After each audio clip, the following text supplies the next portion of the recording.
Hello everyone, this is Ciaran Keogh for WLS Conversations with Ciaran Keogh here on YouTube, and I'm joined today by Janet. This is Janet from County Westmeath, is it, Janet? It is, Ciaran. Can you tell us a bit about your area, where you're from, for our listeners abroad? Well, where I'm from, I'm originally from Dublin, but I now live in the country. We're here 19 years. It's a small village in the Midlands, and plenty of green fields. That's why we moved here. All right, cool. How do you find the difference of being in Dublin? Do you like it better, or do you?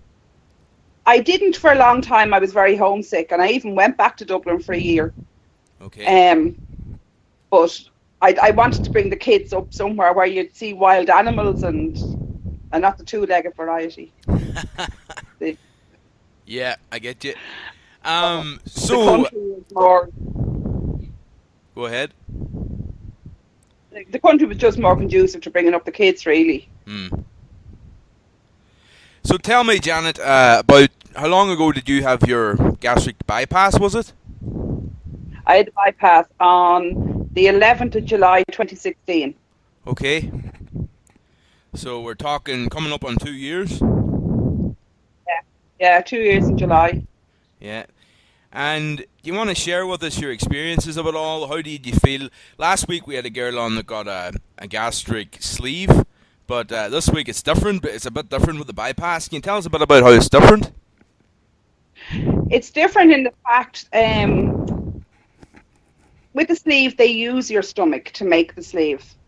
With the bypass that I had, now there is a newer bypass out, they don't. They staple off your stomach and make a little pouch for you, and then it goes lower into the intestines than anyone with a sleeve has. Plus, we're on medication for the rest of our lives. Okay. Now, it's only vitamins and things, but it's vitamin B12 shots every 3 months, calcium, vitamin D, multivitamin, and iron. All right. And we're not supposed to not take them. No, I do forget sometimes. Okay, yeah. Because we could actually end up with very serious medical conditions. Uh-huh. Have you found, like, I know with us it's just A to Z multivitamin with the sleevers, you know. Do you find with the gastric bypass, is it more kind of on your mind all the time that you have to take this all the time? Does it bother you that you have to be on medication all the time, or? No, because it's only vitamins really, and I've come off. I was a diabetic. Okay. Before I had surgery, so I was on diabetic medication. I was on blood thinners. I was on oxygen. Ah, yeah, I can relate to most of this. Yeah, I was on antidepressants. I was on a vast range of painkillers because of the discs in my back and my knee. I'm not on any of them now. Okay. I take a painkiller at night time. That's it. Okay, yeah.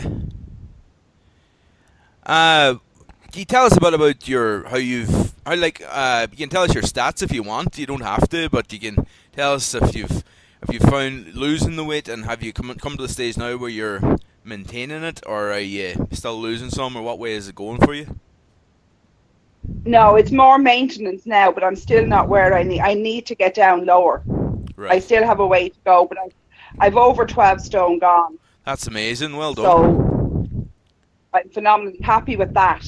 Yeah, I'm sure you are. But if I could do another 3 stone, I'd be glad of that, you know. But anything else? More work down this side. Sorry? It's taken more work now this part of the year because the benefit isn't as strong as it was. Because your pouch does stretch a bit, and you have to be much more careful now what you eat. I can imagine so. And I've been struggling with that. Yeah. See, that's one of the things that I've been mentioning as well in the past is you feel very much. I'm very aware that in the next, like, I'm a year out now, more or less, and I'm very worried maybe about down the line, the future. But that's natural, I suppose, to worry about what's to come, isn't it? It is, yeah. I don't worry about it as much now as I did last year. Right. Because I was saying, I'm only going to get 2 years, only going to get 2 years. And now the 2 years is almost up. And I now have the tools to do it better. I never go back there. Yeah, exactly. Do you find that you were able to maintain easier than you would have maintained when you lost weight before you got asleep? You know, for example, if you lost a few stone beforehand, is it easier now? You know. Yeah, it's much easier now to maintain than it was then, because I had done the milk diet for 6 weeks and lost 2 stone. And sure, by the time the surgery came around 7 months later, it was nearly all back on. Yeah, that's it. You see, that's happened with me too, like, you know, that kind of thing. Any other wee tips there for anyone, for example, that would be going for the surgery? Would you have any kind of inclination to tell them anything you would say to them, you know? If anyone is offered the surgery, have it done. Really have it done. But look into it. Meet with your surgeon. Some people, I met someone there and they said, oh, I only had a sleeve. I was meant to have the bypass. Well, you got something. You know, be happy with what you get, because there's a medical reason you couldn't have the bypass. Yeah. You know, your liver might have been a bit too big or whatever. There's always a reason. And don't be disappointed if you go for the bypass and end up with a sleeve, because in a way the sleeve is better, because if anything goes wrong, but you stop and you're not near enough, you can then go on and have the bypass. Okay. I've heard about that, anyone that gets a sleeve can get a second bypass charge. Right. I'll never get any other help. I get a once-off deal. Yeah. It's very scary, though. That's the way I think as well, you know. Yeah. I thought I was going, originally when I went to Loughlinstown, I thought it was for a gastric band. And they said, no, we don't do them anymore. And this is the surgeon. And I said, well, I have to go away and think about it. Okay. Because it was such a big jump to what I had in my head. Right. So I think I get this little band in and then, but they don't do it anymore. And so, because I was getting so ill as well, with each month or months that was passing, I was getting sicker and sicker. So my only option was the bypass. Yeah. You know? Yeah. It was the best thing for me. Yeah, so that's it's very interesting to know as well. Do you find that hunger has come back into your life more now, or was the ghrelin, obviously the ghrelin's taken away with yours as well, yeah? I find I'm hungrier. I was kind of slipping back into bad habits of not eating properly during the day, not doing the 3 meals and the snack. I've never been able to manage the 3 meals and the snacks, no matter what size I was. I couldn't manage to eat that much food in a day. Okay. But I used to save all the food and eat it at night time. Yeah. And I was beginning to do that again. Right. So I had to look for something else and have it with this stage of it. Okay, yeah. Oh, because I take it in stages now. All right. That's actually probably a good tip for other people that's listening that would have problems with their eating patterns and stuff after this as well. Yeah. The problems, you see, they don't take away the psychological problems that we had connected to food. They take away our ability to eat as much, but our wants and our desires are still there. That's true, and I found up until about a month ago didn't have any inclination to go towards anything, and I was very, very at a clean diet right up across, but I'm finding the wee bits of being tempted by bread, being tempted by a few things to start creeping in again, and I'm having to take control of that more, you know. Yeah, well, I always had the bread in my diet. It's one thing I never got rid of. Well, I didn't either, but you know, it's just a temptation again now, whereas I was just eating to survive before, you know. Yeah, and instead of going out and maybe if you went and have a cup of coffee, I used to have just a coffee or a poached egg on toast or something. And now I go, oh, well, I have a cake. Yeah, these temptations are starting to get to you again. Yeah, I know what you mean. But it's time to pull it back now and cop on again, and and you have to forgive yourself that we're humans. Exactly. You know, we're going to fail at times, but it's not even a failure if you get up and start again the next day. Absolutely, you're And right leave there. leave what you've done today behind you, because it's gone. You can't change it. Well, it's good But that don't you. do it again tomorrow. A lot of people, I've watched interviews with people on YouTube that have been like 10 years out and whatever from the surgery, and they've been saying that they made up their mind that they weren't going to restrict themselves as much, but they were going to have a bit of everything if they wanted. You know what I mean? And they found that was better when you do it, psychologically easier then, you know. Because if you have moderation, you can have a little of everything. Aye. You know. That makes a lot of sense, yeah. Yeah, it's learning, and by the time you get to the 2-year stage, and I'm near now, kind of learn what you're willing to risk. Like sometimes I go into a shop and it's a really nice cake that I love. Yeah. But I could get what do you call it? Dump. So I have to make sure I'm near a toilet. I'm not on my own. I'm not driving the car. Right. I won't be driving the car. Yeah. So by the time I've thought all that through, I just had my coffee because it's easier. Aye. Exactly, and you know, I find with the dumping syndrome, it really does make you think twice about taking anything dodgy, doesn't it? Oh, it does. It's like being trampled by a herd of cattle. The pain and everything is absolutely dire. Isn't it? Yeah. Like, I wouldn't get so much pain, but it's more, you know, sweating and feeling sickly and stuff like that, you know? Yeah, I get an awful pain now. And one day we thought we were going to have to call an ambulance. It was so bad. Jeez. Aye. And that was from just having lasagna. That wasn't even a cake or anything. Wow. Aye. Just got about the pasta, you see. Cream, I suppose, or yeah. Yeah, well, they say the white bread, the white pasta, the white rice, they all turn, you see, to sugar in your liver. So that's where that comes in. Ah, right, okay. Because funny, I could eat some chocolate and I wouldn't get it, but I could eat a slice of bread and get it. Yeah.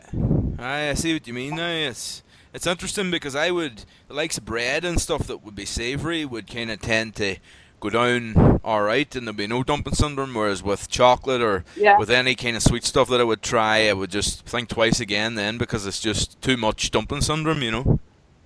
Yeah, I had pancakes there a couple of weeks ago and absolutely died in pain for hours. Yeah. I ended up taking 6 stomach tablets to try and get rid of the pain. Jeepers. It's only a peppermint tablet, but I thought I was going to die. I really did. I thought there was no end to this. That's horrible, that's pancakes out the window. So, where did you get the surgery done, Janet? I had mine done in Vincent's. All right, in Dublin. Okay. And how did you find your overall experience of where you went and your pre-op and everything? How did it go for you? I loved the experience the whole way. I was very lucky. I only joined Loughlinstown in 2014. Right. In December. I was extremely lucky. Within 18 months I'd been in, had the surgery and all done. Wow. And it was because my lungs were getting worse and worse, but there was nothing actually wrong with the lungs. They were just getting more and more squashed. Ah, okay. And that's how I was on the oxygen. I was on a CPAP machine. I had diabetes. I was on the walker. And I was just getting sicker and sicker. So they brought me in for the milk diet in 2015, Christmas 2015. Okay. And I had the surgery in 2016. So they really looked after me the whole way along. They were very good. The whole team were. From Donald O'Shea on down, I never had a problem with any of them. Yeah. And got great support. I still go up. You see, I had the opposite experience with Loughlinstown. I kind of was, they dropped the ball a bit with my situation, and then I got to go to Galway then, and I got it through Galway then eventually. But I was waiting about 3 years even from Galway, you know. Yeah. And some of them in Loughlinstown are on it 10 years. Wow, that's amazing, isn't it? It's terrible, really, like. Yeah, they're still waiting, and that's very unfortunate. Some people very lucky, like, just, isn't there? Yeah, yeah. And I suppose you have to judge it on your own experience, you know what I mean? Everybody has their own kind of individual experiences with these places. Oh, they do, yeah. Yeah, you find you didn't get on in Loughlinstown, but you found you got what you needed in Galway. Exactly. I had spent a lot of time in Loughlinstown as a child because I had epilepsy when I was younger. So to me it was going home. Ah, okay, yeah, yeah. No. And you're from that neck Like, of the woods as well, I suppose, so it wasn't as hard for you as well that way, like. yeah, I mean, I was from Kiltiernan, which was on Stillorgan, both of them 5 minutes down the dual carriageway. Yeah, yeah, yeah. You know, so it was going home for me. Exactly, yeah. And I think that helped. Alright. Yeah, it's interesting to hear the Irish person's perspective of it all now, because we heard the girl from Detroit last week, Ciaran, and now we're hearing yours, and it's interesting for anybody out there who's waiting to get this done, or else people that are a few years out still enjoy hearing about other people's experiences. So it's all good, isn't it? It is, yeah, yeah. And it is good for people as well that might be on waiting lists for a long time. Don't sit there on the list. Go and ask them. Yeah. Go and ring them. That's what I was advised to do by a few people, yeah, and we did that then. Yeah, you can't, if you sit back, they're going to forget about you. Keep going, keep pushing. Yeah. Keep letting your name be there, floating around at the top of the files. And I was a girl on to me the other day, oh, I'm getting sicker and sicker. And I said, well, ring them and tell them that. No point in just sitting at home getting sicker. Go and tell them you're getting sicker. Exactly, that's a good point. You know, we do have to take responsibility as well. Exactly, that's true. That is true. You have to kind of take the initiative, don't you, and get stuff started, like. Yeah, you do. You have to try and help yourself. If you don't, they won't. If they don't see you trying to help yourself, they won't help you. Yeah. And you know what? As the old saying goes, like, you know, you have to get on top of something before it gets on top of you. This is it. You have to change your whole mindset. Yeah. I swore when I woke up and I seen Tom and my youngest daughter there that I was going to change the rest of my life. I was going to live totally differently than I had, and now I do. Yeah. You know, I'm going out all the time. As you know, I've started my own business. That's right. I'm just going to start asking you about that in a wee minute, but go ahead. Yeah, I'm just literally in everything now. Yeah. Going places. I'm finding the same thing myself, to be honest. Yeah. But I'm sure as someone that's married and that's older and all, it's bound to be a totally different experience. You know, a totally different perspective on it all. Like, you know. Yeah, I think I lost about. I was nearly, what was I, 50 when I had the surgery done. Right. I now feel about 20 years older than me, like. Yeah, and like I now feel I'm doing things that I didn't even do in my 20s. Right. Okay. And now I'm out doing them and never turned down a party invitation or anything. Isn't that great though? You know, it's great to have that. You know, have that side of life now that you haven't been able to enjoy before. And for me personally, it's the same with me. Life's totally different. It's great, like, you know. Because we were blessed. We got a chance to start off all over again. Yeah. But keep the knowledge and the wisdom that we had, and move on. And that's why I have decided to put it out there and do these kind of things as well, because it really helps my mindset. You know what I mean? Yeah, yeah, and it's good for other people to know they're not their own. Yeah. And you know, and even if they're struggling, we're still struggling from time to time. Exactly. You know, none of it's a magic pill. It's just if we support each other and help each other where you can. Sure, isn't that what it's all about? Exactly, that's what it is all about. And so we want to touch on, actually, before we go into talking about your business, WLS Guide is a new site that I've been helping promote. They're based in England, but they have people from all over the world joining them, and it's kind of like you can get restaurant cards with them and everything. So you've just joined it as well, haven't you, Janet? I did. I joined this morning. Yeah. They seem to be a good outfit, you know. It's kind of, they do competitions for these tonic plates and stuff as well, so it's kind of cool, you know. They cater for for WLS people, which is good, you know. Yeah, it seems to be a nice group. I was in commenting on a couple of the posts there today, and yeah, giving each other support's nice too, isn't it? Yeah, yeah. Because the Irish group that we're on isn't very active. As you know, there is some people post on it, but it's not as active as a lot of groups. There's about 3 of us, Ciaran. And then you feel kind of like, geez, people must be sick listening to you because you're the only one put stuff up. Like, that's the way I feel sometimes. But anyway. Yeah. I wouldn't be very active in it either. Although I have answered a couple of questions. You always show support to people who do put stuff up, which is good, you know. Oh yeah, but that's what you do. I mean, one of the guards yesterday had a lovely photo and story up, and it just warms your heart, you know. Yeah, absolutely. You know. I was just going to say as well about the there's meetups involved with the WLS guide as well, which is something that any of you WLS people out there listening in could be interested. Maybe the 28th of April there's going to be a meetup of you people from the UK and Ireland are going to meet up in Limerick, so that sounds very good. So keep an eye out for that on Facebook there if you're. Unfortunately, you were saying you can't meet up with us that time, so that's a pity. Oh. No, not that one. I'm hoping to get to the next one. I'm going to Birmingham next month. Ah, right. So you'll be going over there when they're coming here. Yes, that's always the way. I'm always going the wrong direction here. Well, if you want to maybe go into talking a bit about your business that you have, it's a tea business. Or it's like tea and different products that you can take to help you lose weight, isn't it? Yeah, they do help with weight loss. They're I have to be kind now and say I do use them. Yeah. You know, they're organic. They're natural and they're organic. Okay. And they're full of lovely things. I take at the moment I take the tea and the atom. Okay.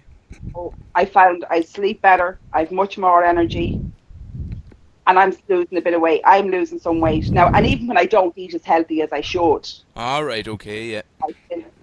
And now we have our new Rishi fused instant coffee and hot cocoa. All right. So just going a different one you have now, yeah. Okay. Oh, it's gorgeous. It's, you know, you can drink it. There is caffeine in it. Right. But Okay. because of one of the ingredients, the Ganoderma, neutralize caffeine. All right. Interesting. So there is no caffeine benefit in it, so you can drink as much as you want. Ah. So that'll. And it's all. Does this help? It's all healthy herbs and stuff. And then the reishi mushroom has wonderful benefits. You should Google it and see what the benefits of that are. All right. I can't tell you what they are. I know what they are, but I can't tell you. Okay, but, right. It's confidential for the company, is it? No, it's making a claim. All right. Under UK law, we can't make claims. Oh, right. You know. I see. You can find me on Facebook in Janet's Natural Health and Beauty, and there's lots of things in there you can have a look at. And listen to that, folks. Anybody listening in there, you can find Janet on Facebook at Janet's Health and Beauty, is it? Or Natural? Janet's Natural Health and Beauty. Natural Health and Beauty, and it's products to help you with your lifestyle and your weight loss and stuff like that, so that's good. And anything else you'd like to share with us before we wrap up for this interview, Janet? No, I just want to wish everyone the best of luck in what they're doing and on their journeys, and hopefully those that are waiting will get their surgeries through, because they are going much quicker at the minute. There seemed to be, there was a lot of hold up in the WLS community in Ireland anyway. I know with the health system there was a big hold up there with beds and with people being able to get their surgeries, but I think lately it's been more rapid, hasn't it? Yeah, well, that's because in 2020 we're hosting the World Health Organization. Ah, okay. So we can't have a big list. Yeah. We have to have our surgery. We have to show that they're. Yeah. I've just seen that they're actually starting to do it in Letterkenny now as well. Oh, really? Yeah. Because I got mine done in Galway, but now I've just discovered like 6 months or a year later they started doing it in Letterkenny, which was a bit mad. It's closer, obviously. Yeah. But it's great to see. Every county should have one centre for it. Yeah. They really should. I believe it shouldn't be 2 or 3 places. Yeah, and like as we were discussing last week as well, on the other one, like there's a pandemic these days with obesity, and it's really, really needed. If this is the way people that have went to the extreme can defeat it, this is the way to go, isn't it? Yeah, yeah. But I was talking to someone there a couple of weeks ago, and they were saying, "Oh yeah, we do the food dude things in school." I said, "Yeah, up onto first class." Yeah. Right. They do junior infants, senior infants, and first class, Okay. and then it stops. Mm. But they're doing it. They should be doing it the whole way through national school. Yeah.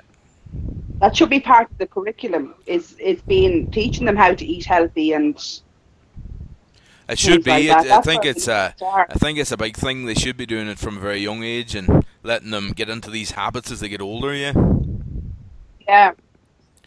Yeah. I mean, a lot of the school my daughter's in now at the moment, they don't allow treats of any kind on any day of the week. Okay. Right. That's interesting. The local school here does on a Friday, but Eleanor's school doesn't. They don't allow treats of any sort. Oh. It has to be healthy. Well, that's a good thing, isn't it? It's great to see it like. Yeah, it's like it's going to install that in them, you know, at a young age, which is big because they're like a sponge when they're young, you know. Well, they are, yeah. They take it all in, and if we just spend the time teaching them, maybe their generation won't be as bad as ours. Yeah, that's it, exactly. Tell me this: how have you found alcohol since surgery? Did you try alcohol far out from it, or what way did that work for you? I had a glass of wine, I think, in about 10 or 11 weeks out. Okay. I'm sure I was drunk. But, yeah. no, I do drink. Aye.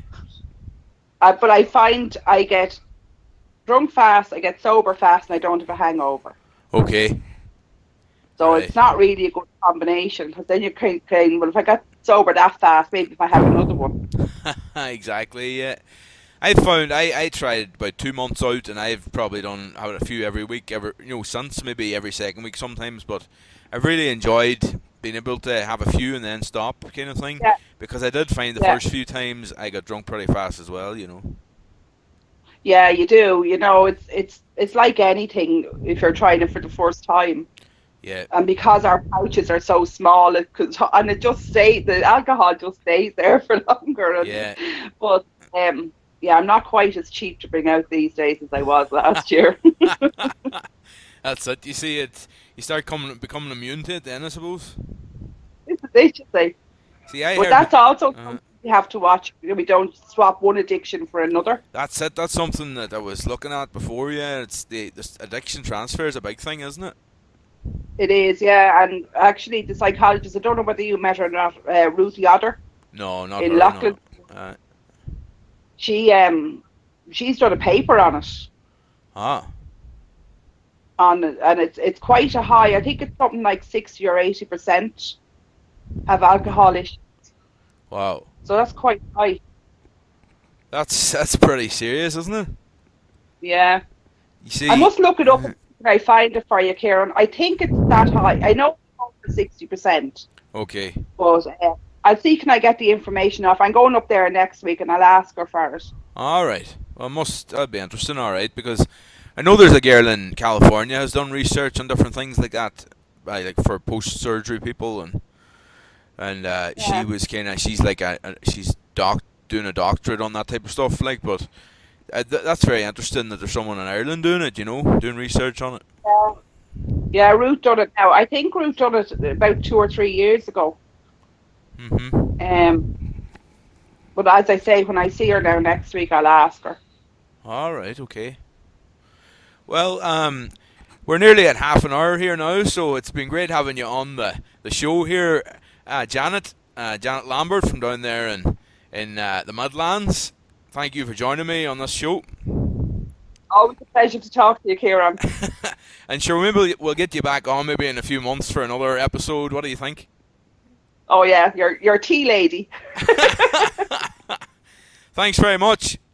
Thanks, Janet. Thanks, Ciaran. All right, bye. bye. All the best. Bye-bye. Bye.